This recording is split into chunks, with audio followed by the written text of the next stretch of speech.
اچھا خواتین بیان سن رہی ہیں, بچے کے رونے کی مسلسل آواز آ رہی ہے, اس میں ایک بات بہت اہم سمجھ لیں کہ بچے کے رونے سے عورت کبھی پریشان نہ ہوا کرے, اور عورت کو کبھی تانا بھی نہ دیا کرے. بعض دفعہ یہ ہوتا ہے بچہ رو رہا ہے, دوسری عورتیں لائی کیوں اس کمبخت کو اپنے ساتھ, ہمیں بھی بیان نہیں سننے دے رہی, بھی بچے کے رونے کی مسلسل آواز آ رہی ہے نا. تو یہ لوگ بھی کہہ رہے ہوتے ہیں یار ان خاتون کو بچہ لانے کی کیا ضرورت تھی یار, کیا ضرورت ہے بچے کو لے آتی اٹھا کے اور بھی رو رہے ہیں, سب کو بیان نہیں سننے دے رہے. دیکھو جب اللہ کی رضا کے لیے بیٹھے ہیں نا تو اللہ کو یہی پسند ہے عورت کی اولاد بھی ہو, بچے روئیں بھی, مائیں ان کی ٹینشن بھی لے, اللہ یہی چاہتے ہیں. اگر عورت کے بچے کو الگ کرنے کا حکم ہوتا تو مسجد نبوی میں نبی صلی اللہ علیہ وسلم سب سے پہلے نماز میں عورتوں پہ پابندی لگاتے کہ بچے ساتھ لانے کی آپ کو اجازت نہیں ہے, کیونکہ بیان میں جتنے خشوع و خضوع کی ویلیو ہے اس سے زیادہ ویلیو کس میں ہے, نماز میں ہے. نہیں آئی بات میرا خیال ہے, نماز تو نام ہی خشوع و خضوع کا ہے نا. قرآن کہہ رہا ہے والذین هم فی صلاتہم خاشعون, جنتی لوگ نماز پڑھتے ہیں خشوع اور خضوع کے ساتھ, ہے نا قرآن میں. لیکن جب نبی کے دور میں خواتین آتی تھیں, بچے بیچاری کہاں چھوڑ کے آئیں گی, اور نبی کی ترغیب بھی ہے کہ نسل بڑھاؤ.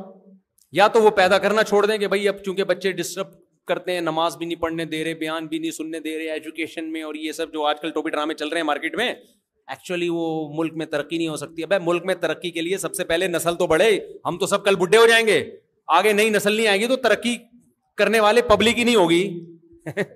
تو ایسی ترقی کا کرنا کیا, خالی ترقی ہوگی پبلک نہیں ہوگی. تو عورت کی تو بڑی ذمہ داری ہے نسل کو بڑھانا, یہ تو خدا نے اس کے ذمہ لگایا ہے. تو وہ تمام لوازمات کے ساتھ, تو سب سے زیادہ خشوع و خضوع کی ویلیو کس میں ہے, نماز میں. لیکن حدیث میں آتا ہے مسجد نبوی میں عورتیں بچوں کو لے کر آتی تو چھوڑ کے تو نہیں آ سکتی نا. ہر عورت اتنی مالدار نہیں ہوتی کہ وہ گھر میں آیا رکھے, کوئی ماسی رکھے, کوئی میڈ رکھے, بچوں کو کوئی ملازم رکھے. نارمل تو لانا پڑتا ہے. وہ روتے تھے بچے نماز میں. کبھی بھی ایسا نہیں ہوا کہ نبی نے سلام پھیر کے ان کو ڈانٹا ہو کہ کیا ہے ہماری نماز بھی تم نے خراب کر دی. صحابہ نے, حضرت ابو بکر, عمر, علی, عثمان جیسے لوگ کھڑے ہوئے ہیں صفوں میں, ایک ضعیف روایت بھی نہیں ملتی کہ کسی نے کوئی ٹاؤنٹنگ کی ہو, کوئی طنز کیا ہو. بلکہ الٹا یہ ملتا ہے کہ نبی صلی اللہ علیہ وسلم کی صحیح حدیث ہے کہ آپ نماز پڑھانے کا ارادہ کرتے تھے, آپ کا ارادہ ہوتا تھا لمبی نماز پڑھاؤں گا. جب دیکھتے کسی عورت کا بچہ رو رہا ہے تو اس کی وجہ سے آپ نماز مختصر کر دیتے.